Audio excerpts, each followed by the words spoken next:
Medical కాలేజీల ప్రైవేటీకరణకు కూటమి సర్కార్ తెరలేపిన నేపథ్యంలో విద్యార్థులందరూ కూడా ఆందోళన వ్యక్తం చేస్తున్న పరిస్థితి. గుంటూరు వెళ్దాం, మా కరెస్పాండెంట్ అశోక్ సిద్ధంగా ఉన్నారు, మాట్లాడదాం.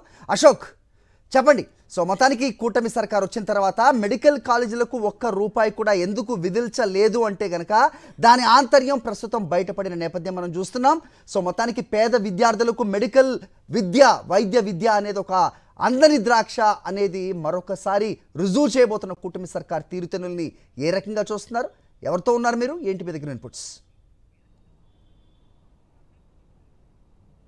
నేను ఇప్పుడు నర్సరావుపేటలో ఉన్నాను. నర్సరావుపేట మాజీ ఎమ్మెల్యే గోపిరెడ్డి శ్రీనివాసరెడ్డి మనతో ఉన్నారు. అయితే ప్రభుత్వం తీసుకున్న నిర్ణయం పైన ఆయన ఆగ్రహం వ్యక్తం చేస్తున్నారు.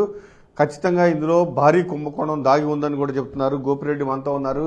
సార్, ఎలా చూస్తారు నిన్న క్యాబినెట్లో తీసుకున్న నిర్ణయం పట్ల? చాలా దారుణమైన అంశం ఇది. 10 మెడికల్ కాలేజ్ని పీపీపీ మోడ్లో ప్రైవేటు వ్యక్తులకి కేటాయించాలని ప్రభుత్వం నిన్న కేబినెట్లో తీసుకున్న నిర్ణయాన్ని ఈరోజు తీవ్రంగా ఖండిస్తున్నాం.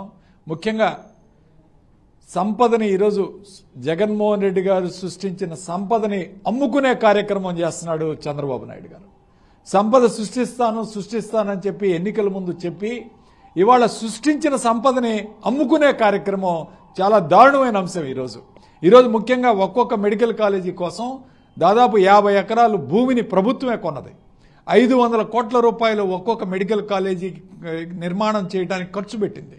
అంటే దాదాపు 10 మెడికల్ కాలేజీలకు సంబంధించి 500 ఎకరాల భూమిని, దాదాపు 5,000 కోట్ల రూపాయల డబ్బుల్ని ఈరోజు ప్రైవేటు వ్యక్తులకి దారాదత్తం చేయటం ఈరోజు సమంజసం కాదు. అట్లానే పేదవాడి వాళ్ళ మెడికల్ విద్యకి దూరం చేసే కార్యక్రమం చేస్తుంది ప్రభుత్వం. ఈరోజు ముఖ్యంగా ఒక్కొక్క కాలేజీకి 150 సీట్లు, 10 మెడికల్ కాలేజీలు కలిపి 1,500 సీట్లు వస్తాయి. 1,500 సీట్లలో మొత్తం సీట్లు కూడా ప్రభుత్వ మెడికల్ కాలేజీల్లో పేదవాళ్ళకి కేటాయించాలి. ఏది నీట్ ఎగ్జామ్లో క్వాలిఫై అయిన పేదవాడికి కేటాయించాలి. అలాంటిది కాకుండా ఇందులో 50% అంటే 750 సీట్లు ఈరోజు అమ్ముకునే కార్యక్రమం చేస్తూ ఉన్నారు. ఒక్కొక్క మెడికల్ సీటు ఇవాళ బయట ప్రైవేట్ మెడికల్ కాలేజ్ చదువుకోవాలంటే దాదాపు 1,50,00,000 నుంచి 2 కోట్ల రూపాయలు ఖర్చు అవుతుంది. అంటే సంవత్సరానికి దాదాపు 1,500 కోట్ల రూపాయల స్కాము. 5 సంవత్సరాలు కలిపి ఈరోజు 7,000 కోట్ల రూపాయలు, 7,500 కోట్ల రూపాయలు స్కామ్ చేసే కార్యక్రమం ఉంది. ఇందులో పెద్ద ఎత్తున నువ్వు ఒకవైపు నిర్మాణం చేయకుండా ప్రభుత్వం ఖర్చు పెట్టే నిధులు, ప్రభుత్వ భూముల్ని ఈరోజు ప్రైవేటు వ్యక్తులకు దారాదత్తం చేసే వరకు ఇది చాలా ఘోరమైన అంశం. ప్రజలు ఈరోజు గమనిస్తూ ఉన్నారు. ఎంత దారుణమైన అంశం. అట్లానే హాస్పిటల్స్ కూడా రేపు పీపీపీ మోడ్లో పెడితే యూజర్ ఛార్జీలు అంటారు. ఈరోజు ప్రతి పేదవాడికి కూడా వైద్యం ఈరోజు భారం కాబోతుంది. యూజర్ ఛార్జీలు, సిటీ స్కాన్లు, ఎంఆర్ఐలు, టెస్టులు, వీటన్నిటికి కూడా డబ్బులు కలెక్ట్ చేసే కార్యక్రమం. ఈరోజు ప్రభుత్వ హాస్పిటల్కి వెళితే టోటల్గా ఉచితంగా అందించాల్సిన బాధ్యత ప్రభుత్వానిది.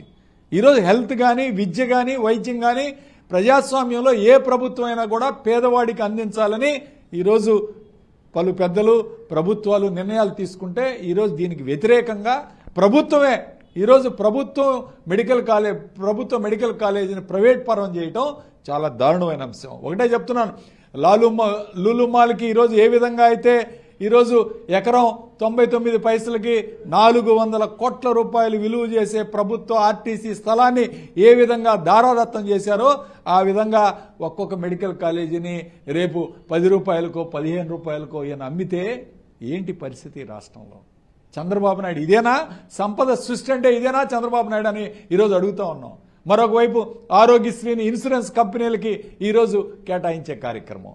ఈ 2 నిర్ణయాలు కూడా ఈరోజు ప్రభుత్వ వైద్య విధానాలకి స్వస్తి చెప్పి పూర్తిగా ప్రైవేట్ పరం చేయడం అనేది ఇది చాలా దారుణమైన అంశం. ప్రతి పేదవాడికి నడ్డి విరిచే కార్యక్రమం. అంటే రాజశేఖర రెడ్డి గారు పేరు మీద ఒక గొప్ప పథకం, ఆరోగ్యశ్రీ పథకం ఈ రాష్ట్రంలో కాదు, దేశంలో కాదు, ప్రపంచంలో కూడా బ్రహ్మాండమైన పథకాన్ని తీసుకొస్తే ఆ పథకాన్ని కూడా నిర్వీర్యం చేసే కార్యక్రమం చేయటం ఇది చాలా దారుణమైన అంశం.